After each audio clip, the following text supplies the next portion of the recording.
사람이 살아가는 데 있어서 기본적인 관심 중에 하나가 이 부와 가난입니다. 사람은 이 문제 때문에 헤어지기도 하고 또 갈등하고 싸우기도 하죠.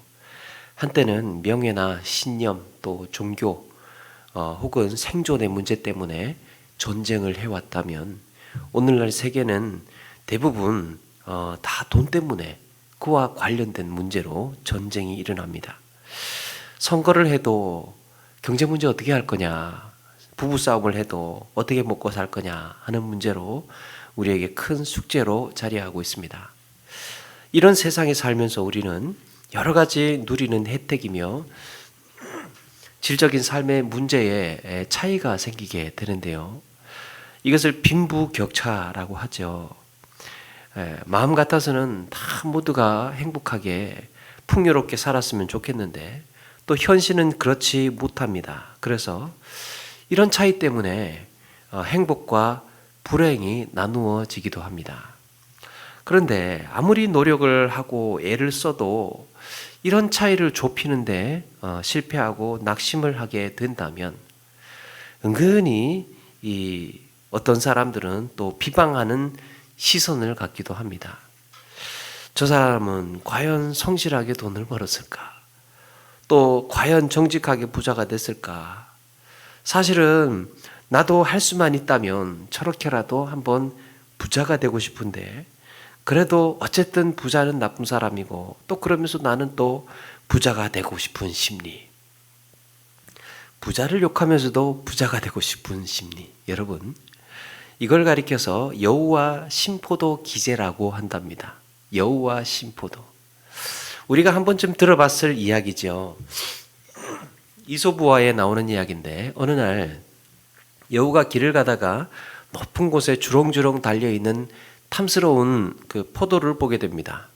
이제 여우도 점프에 있어서는 또 일가견이 있는데 거기에 달린 포도는 너무 높은 곳에 달려 있어서 아무리 높이 점프를 해도 뛰어도 따먹을 수가 없었습니다.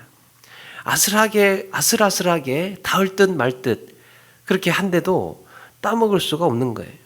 그렇게 몇 번이고 뛰어보다가 결국에는 다른 동물 친구들한테 이렇게 말한다는 거죠. 저 포도는 쉬어서 먹을 수가 없어. 쉬어서 저 못 먹는 포도야. 못 먹는 포도. 그런데 이제 언젠가 독일의 한 작가였던 그 에릭 캐스트너라는 사람이 여기에 현대판 이야기를 하나 덧붙였다고 합니다. 여우는 그 일이 있은 후에도 그곳을 지날 때마다 미련을 못 버리고 비밀리에 한 번씩 뛰면서 그래도 그 포도를 한번 따보겠다고 이렇게 시도를 했답니다. 그러다가 어느 날 드디어 포도를 따는데 성공을 했습니다. 쉬어서 못 먹는다고 그렇게 욕을 하던 포도를 그날 드디어 딴 거예요. 여우가 포도를 땄다는 이 소식이 전해지자 이 친구 동물들이 막 달려왔습니다. 하나같이 야 대단하다 너. 야 어떻게 저걸 뛰어서 높은 데를 따서 포도를 땄어. 야 역시 여우야 여우 하면서 막 박수를 치고 축하하면서 환호를 보냅니다. 야 역시 저 포도를 땄다고. 그래서 이제 여우는 이제 이 포도를 맛있게 먹는 모습을 보여주고 싶었어요. 그런데 한 입 먹고 씹는 순간 이게 웬일입니까? 정말 포도가 쉬어서 먹을 수가 없었던 거예요. 그런데도 이 부러운 눈길로 바라보고 있는 동물 친구들한테 체면이 구겨질까 봐 뭐라고 하느냐? 와 정말 놀라운 맛이야. 이렇게 달고 맛있는 포도가 또 있을까? 그러면서 주변에 있는 동물 친구들 군침 꿀떡꿀떡 삼키면서 그걸 이제 부러운 눈길로 바라보고 있는 동안에 이 신포도를 아주 맛있는, 제가 침이 고이네. 이 신포도를 아주 맛있는 척하면서 그렇게 먹었다는 거예요. 그리고 여우는 위궤양으로 오래 살지 못했다고 합니다. 사랑하는 여러분, 많은 사람들은 이렇게 신포도처럼 돈을 부정적으로 생각을 하면서도 저거 안 좋아 저거 그렇게 생각을 하면서도 그것을 얻기 위해서 간절히 바라고 있습니다. 또 그런가 하면 신포도를 얻고 난 후에는 더 그렇게까지 또 삶이 만족스럽지 않음에도 불구하고 스스로를 과대평가하거나 때로는 나보다 좀 적은 사람을 이제 은근히 업신여기려고 하는 이런 충동이 간혹 들기도 합니다. 오늘 말씀 7절에 스스로 부한 채 하여도 아무것도 없는 자가 있고 스스로 가난한 채 하여도 재물이 많은 자가 있느니라 라는 말씀처럼 사람의 마음에 있는 허영심을 지적하고 있습니다. 이렇게 부한 사람들을 흠집내고 싶은 심리와 그럼에도 나 역시 부유해지고 싶은 마음이 사람에게 있는 것은 아닌가 생각을 해봅니다. 그렇다면 부와 가난에 대해서 성경은 어떻게 말씀을 하고 있을까? 사람이 부해지는 것은 무엇이고 또 가난해진다는 것은 또 뭔가? 4절에 보니까요, 이런 말씀이 있습니다. 게으른 자는 마음으로 원하여도 얻지 못하나 부지런한 자의 마음은 풍족함을 얻느니라. 게으른 자와 부지런한 자를 대조해서 말씀을 하고 있죠. 여기에 부와 가난은 게으름과 부지런함에 의해서 그 결과가 달라진다고 말씀합니다. 어떻게 달라집니까? 게으른 자는 마음으로 원해도 얻지 못하고 부지런한 자는 풍족함을 얻는다. 어떻게 보면 매우 당연한 말처럼 보이고 새로울 것이 없어 보이는데요. 그런데 한편으로는 이런 의문도 가져볼 수가 있을 것 같습니다. 아무리 열심히 일해도 누구보다 부지런하게 살았는데 왜 나는 부유해지지 않고 내 삶은 좀 더 나아지지 않는가? 열심히 그렇게 뼈 빠지게 일했는데도 반대로 별로 하는 것도 없이 빈둥빈둥 노는 것 같은 저런 사람들은 어떻게 저렇게 복이 많아서 좋은 집에 살고 또 돈 걱정 없이 살아가고 있을까? 이런 점에서 우리의 현실은 참 성경 말씀과 동떨어져 있는 것 같아 보이는 그런 생각이 듭니다. 이렇게 생각하면 할수록 이 말씀대로 산다는 것이 어떤 면에서는 더 어렵게 여겨지기도 합니다. 물론 돈이 있으나 없으나 걱정하기는 마찬가지인 것 같은데 열심히 일 안 하고 어떤 때는 좀 부당하게 사는 것 같은데도 별일 없이 잘 사는 사람이 있는가 하면 뼈 빠지게 열심히 성실하게 정직하게 살아가는 사람들도 그렇게 부유하게 살지 못하는 경우가 있더라는 거예요. 그런데 여기서 한 가지 강조하고 싶은 것은 오늘 말씀에 마음이라는 표현입니다. 마음. 부지런한 자는 그냥 풍족함을 얻는 것이 아니라 마음이 풍족함을 얻는다고 말씀합니다. 마음이 풍족함을 얻는. 성경이 주목하고 있는 것은요, 사람의 마음이에요. 이 마음이 허기가 지지 않고 갈급하지 않고 욕심이 비집고 들어오지 않게 될 때 바로 그 사람이 풍족한 사람이라는 겁니다. 만약에 게으른 자는 반드시 가난하게 되고 물질적으로 성경에서 말이에요. 게으른 자는 반드시 가난하게 되고 부지런한 자는 반드시 부하게 된다. 이렇게 단정을 내리고 나면 성경 속에 부지런하게 살았어도 물질의 가난을 겪는 사람들이 설명이 되지가 않습니다. 오히려 부유한 자들 중에도 게으르고 악하게 산 경우가 많습니다. 성경이 주목하고 있는 곳은 바로 사람의 마음입니다.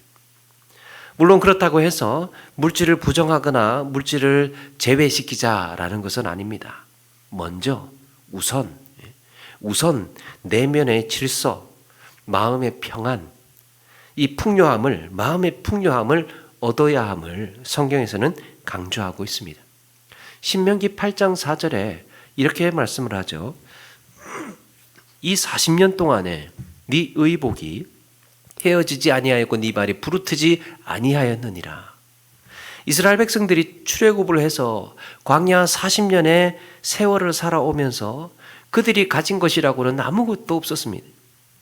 그들은 비축해 놓은 식량도 가지고 있지 않았고 출애굽을 해서 나올 때 바리바리 옷을 싸들고 나오지도 못했습니다. 그냥 한 벌씩 빨아서 갈아입을 정도의 간단하게만 부랴부랴 챙겨서 나왔습니다. 그런데 아무것도 없이 이 광야에서, 아무것도 나지 않는 이 광야에서 생산적인 일을 하나도 하지 못하는 그곳에서 40년이라는 세월을 지나고 보니까, 가만히 보니까 그들은 궁핍하지 않았고 그들의 옷이 헤어지거나 닳아서 누추해지지 않았습니다.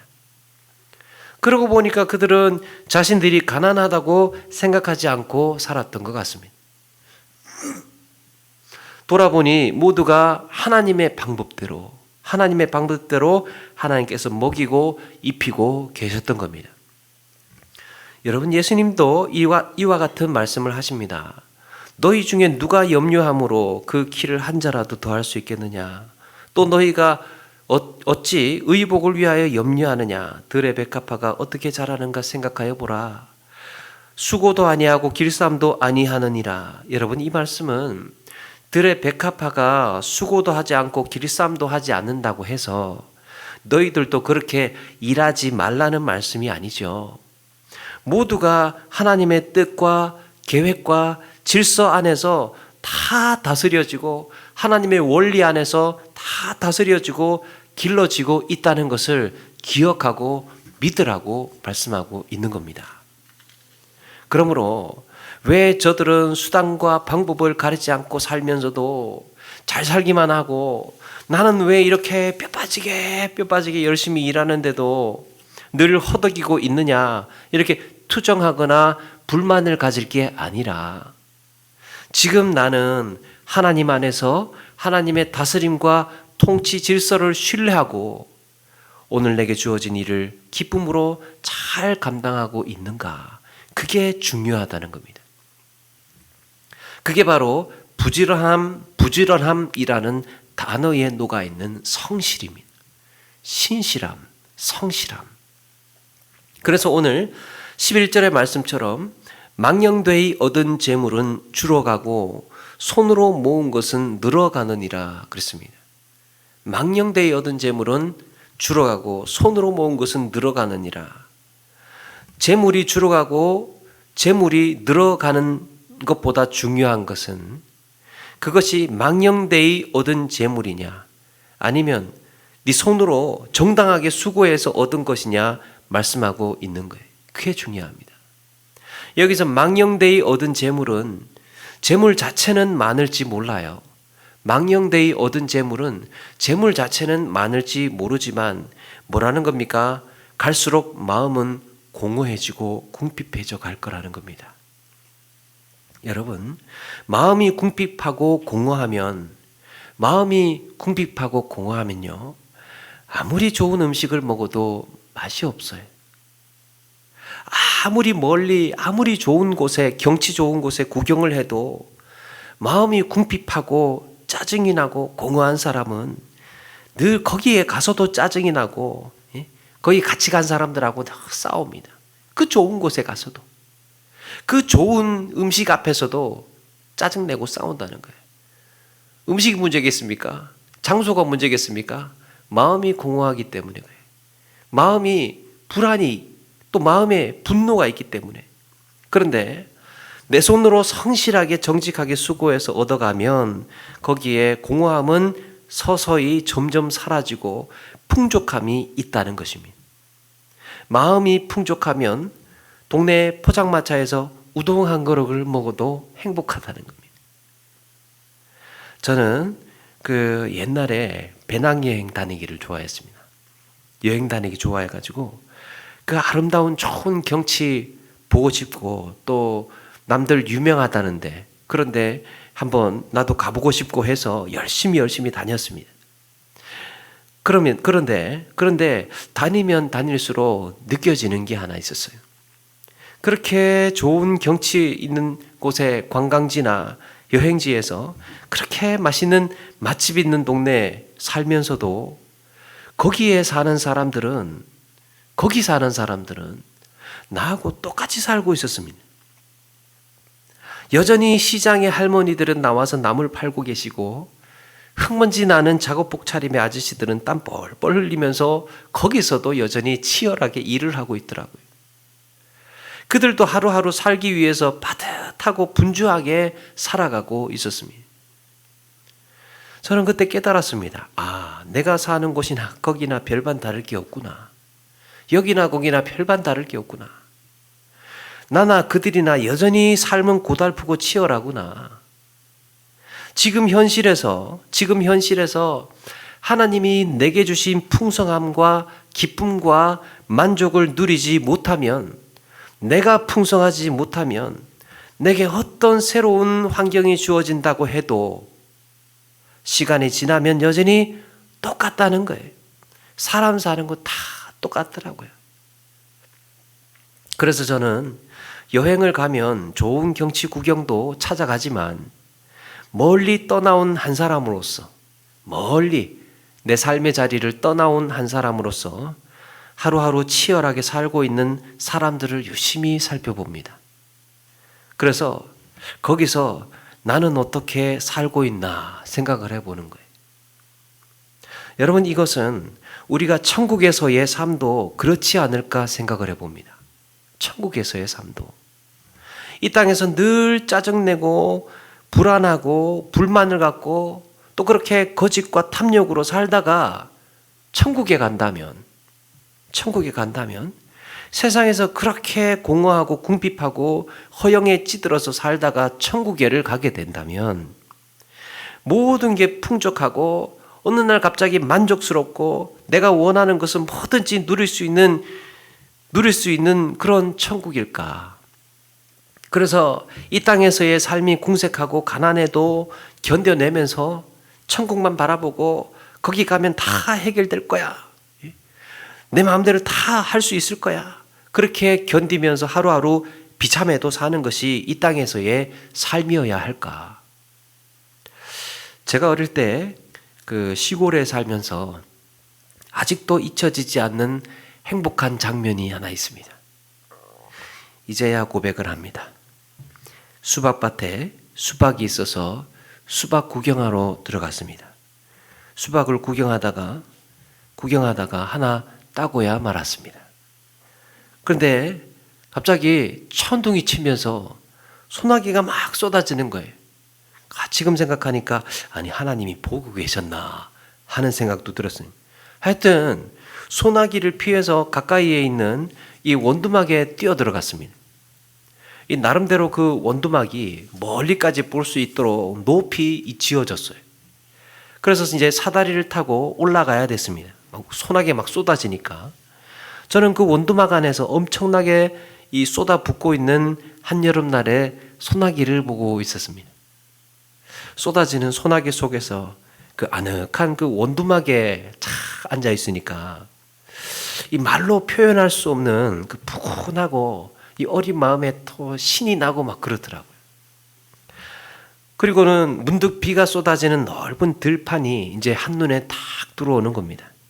한쪽에는 시냇가를 따라서 높은 미루나무들이 쫙 서 있고 온통 푸른 논밭의 풍경이 정말 영화의 한 장면 같았습니다. 그때가 9살인가 10살인가 했던 것 같은데 그 어린 마음에도 드는 생각이 너무 좋으니까 드는 생각이 언제 내가 또다시 이런 풍경을 구경하면서 여기서 다시 찾아올 수 있을까 하는 생각이 들었습니다. 여러분들도 인생에 있어서 기억에 남는 장면, 참 그런 시절, 그 순간이 또다시 올 수 있을까 하는 이런 때가 있지 않습니까? 언젠가 김동호 목사님이 자기는 시골집의 따뜻한 아랫목에서 고구마 까면서 그 이불 덮고 고구마 까먹을 때가 제일 행복하다고 하신 적이 있습니다. 그러면서 이런 말을 합니다. 천국에 만약에 천국이 온통 금으로 되어 있어 가지고 온통 금으로 되어 있어서 번쩍번쩍한 그런 금으로 기와집이 그렇게 되어 있고 금으로 된 식탁 소파에 금으로 된 침대에 여러분 다 금이나 다이아몬드나 크리스탈 같은 이런 걸로 지어져 있다면요, 거기에 허리가 베겨가지고 잠이 오겠냐는 거예요. 가끔씩 된장찌개나 김치찌개 생각도 날 텐데, 예? 과연 그런 천국이 좋을까? 이런 이야기를 한 적이 있습니다. 물론 우리가 기대하고 바라보는 천국이 어떨지는 사실은 아무도 알 수는 없지만, 다만 이 땅에서의 살고 있는 인간의 시각으로 천국을 상상한다면, 우리가 살고 있는 이 땅에서의 시각으로 천국을 상상한다면 기껏 나오는 게 값비싼 금이며 보석이며 다이아몬드로 되어진 집이며 이런 생각을 하게 된다는 거죠. 과연 그런 것이 천국일까라고 질문을 해옵니다. 그런데 여러분, 오히려 그런 생각이 이 땅에서의 삶에 갇혀 있는 생각이 아닐까. 내가 살고 있는 이 현실에서 필요한 것이 천국에서도 필요할 것이다. 내가 지금 값어치 있다고 생각하는 그것이 똑같이 천국에 가서도 값어치 있고 인정받을 것이다. 이런 기대감이 오히려 천국의 값어치를 떨어뜨리는 게 아닐까 생각을 해봅니다. 그런데 다른 건 몰라도요, 한 가지 분명한 것이 있어 보입니다. 한 가지 분명한 것은 하나님의 통치 방식이에요. 하나님의 통치 방식은 땅에서나 하늘에서나 동일하다. 하나님께서 이 땅에 사는 우리에게 이게 귀해, 이게 값어치가 있어, 너희들이 이 땅에 살면서 이게 중요하고 값어치가 있으니까, 이게 귀하니까 이렇게 살아 라고 하신 것은 하늘나라에서도 천국에서도 마찬가지로 귀하고 값질 것이라는 말입니다. 그래서 오늘 말씀에 나오는 성실이나 정직함이나 의로움과 같은 이런 가르침은 하나님께서 우리에게 가르쳐 주신 변함없는 가치이고 질서예요. 그래서 오늘 말씀의 초점도 누가 부자인가, 누가 가난한 자인가, 어떻게 하면 이 부자가 되는가, 어떻게 하면 가난한 자가 되는가, 이런 말씀을 하고 있다기보다 그 마음에 허영이 있는가, 그는 성실한가, 그는 정직한가 하는 것에 관심을 가지고 있습니다. 여러분, 이런 성실과 정직은 너희가 나중에 천국 가서 지켜야 할 것이라고 말씀하시지 않고 지금 현실의 삶에서 지키며 살으라고 말씀하고 있습니다. 그렇게 해서 얻은 보람과 그렇게 해서 얻은 기쁨, 그렇게 해서 얻은 행복이 풍요한 삶이고 부자라는 말이고, 이 원리는 천국에서도 동일하다는 거예요. 살아가는 삶이 똑같다는 것입니다. 여기에서 행복할 수 있으면 천국에서도 행복하다는 겁니다. 여기에서 이런 원리로, 이런 질서로, 이런 삶의 교훈대로 살아가는 사람이 풍요하게 사는 사람이라면 천국에서도 풍족하게 사는 사람이라는 겁니다. 그런 점에서 하나님은 천국을 미리 사는 방법을 우리에게 가르쳐 주셨습니다. 그런데 종종 사람들은 살아보니 하나님 그게 아닌 것 같아요, 이렇게 항변하고 싶어 합니다. 하나님 살아보니 세상 참 그런 게 아닌 것 같아요. 하나님이 가르쳐 주신 지혜는 지금 현실과는 맞지 않고, 하나님이 가르쳐 주신 지혜는 2000년 전의 말씀이고 지금과는 상황이 좀 다릅니다. 때로는 필요하면 거짓말도 좀 해야 되고, 사장님이 안 보면 좀 쉬엄쉬엄 해가면서 해야 되고, 그때그때 주어진 상황에 적응하면서 살고 싶을 때가 있더라는 거예요.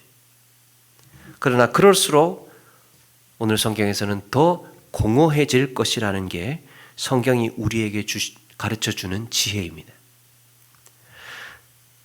남들이 값어치 있고 남들이 귀하다고 아우성을 치는 그것이 내게도 꼭 귀하고 내게도 꼭 값어치가 있는 것이 아니라, 하나님이 귀하고 하나님이 값어치가 있다고 하는 그 말씀하시는 것을 붙들고 사는 것이 믿음이고 성실인 줄로 믿습니다. 그런 점에서 성실은 무조건 이 땅에서 무조건 열심히 성실하게 죽으라고 일하는 게 아니에요. 하나님께서 나를 다스리는 질서와 원리가 이 땅이나 천국이나 변함이 없다는 것을 믿는 자의 태도예요. 이거는 영원한 생명을 가진 사람이 영원히 살아가야 되는 내 삶의 방식이에요. 내 라이프 스타일이에요. 믿음의 내 신앙의 삶에 기는 것입니다. 그걸 의심하지 않고 믿고 살아가는 사람이 성실한 사람. 그래서 성실한 자의 삶은 게으른 사람이 풍성하게 살고 거짓되고 악하게 사는 사람들이 잘 산다고 해도 그런 사람들이 있다고 해도 마음에 요동하지 않습니다. 마음에 변함이 없어요. 그럼 당신은 그렇게 살아. 나는 이렇게 내가 믿고 내가 붙드는 대로 살 거야. 변함이 없는. 사도 바울이 이런 고백을 한 적이 있습니다. 나는 비천에 처할 줄도 알고 풍부에 처할 줄도 알아. 모든 일 곧 배부름과 배고픔과 풍부와 궁핍에도 처할 줄 아는 일체의 비결을 배웠노라. 여러분, 이거는요 사도 바울만 배워야 할 비결이 아니에요. 그리스도인이라면 누구나 깨달아야 되고 터득해야 되고 몸으로 체득해야 되는 일체의 비결인 겁니다. 살아가는 삶의 방식, 좋은 데 처할 때나 비천에 처할 때나 풍부에 처할 때나 가난하게 살 때나 부유하게 살 때나 거기에 요동하지 않는, 눈 하나 깜짝하지 않는, 흔들리지 않는 일체의 비결.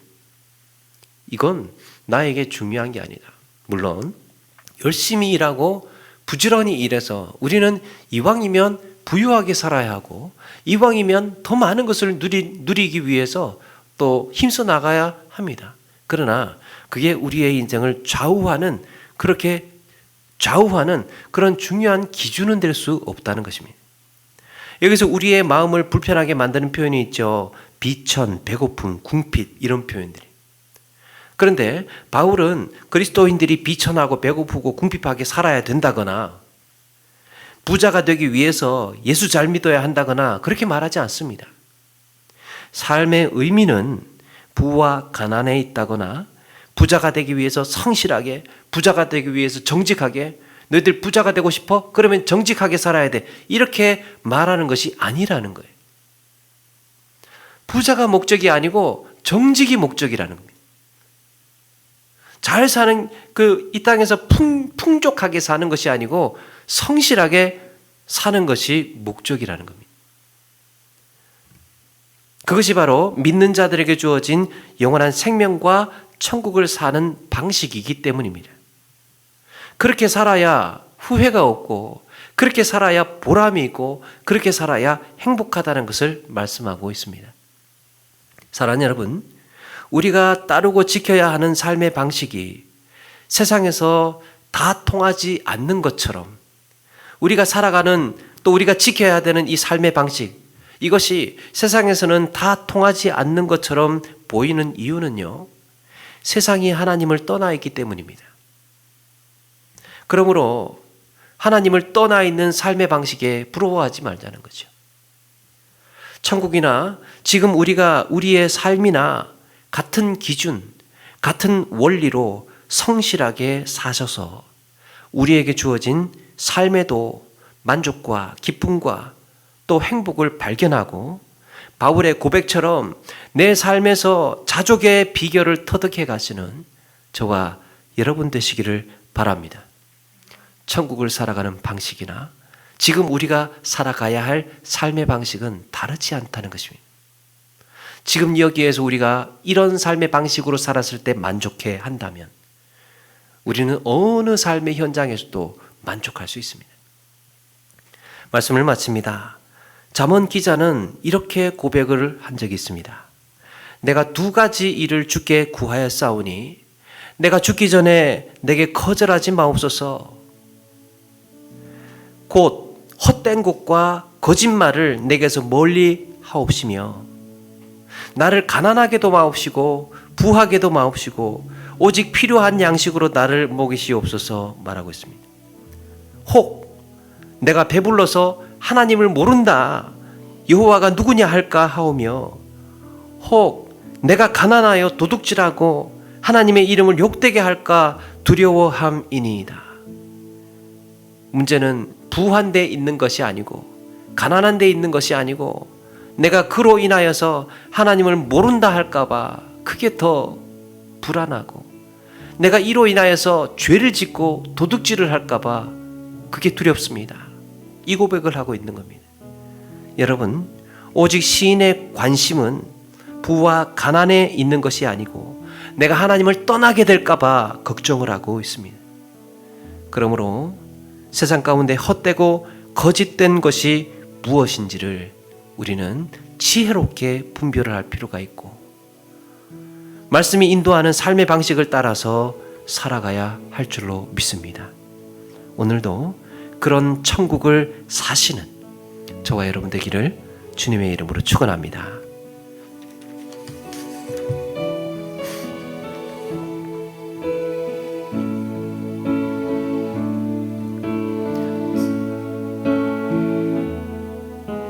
주님 보좌 앞에 나아가 참된 안식과 기쁨 나누리겠네. 경배하며 주의 얼굴 구할 때 신실하신 주님 찬양해. 신실하신 하나님, 신실하신 주, 나의 주 하나님은 신실하신 주님. 기도 들으시는 하나님, 기도 들으시는 하나님, 폭풍 속에 내 등불 내 노래시라. 주의 날개 아래서 내 맘 쉬리니 신실하신 주님 찬양해. 신실하신 하나님, 신실하신 주, 나의 주 하나님은 신실하신 주님. 신실하신 하나님, 신실하신 하나님, 신실하신 주, 나의 주 하나님은 신실하신 주님. 네, 우리 말씀 기억하면서 잠시 한번 기도하며 나가기를 원합니다. 이 땅에 살아가는 방식이 따로 있고 천국을 사는 방식이 따로 있는 것이 아니라 성실과 정직으로 꾸준히 의로움을 쫓아서 우리 주님께서 이 땅 가운데 보여주셨던 삶의 방법으로 살기를 원합니다.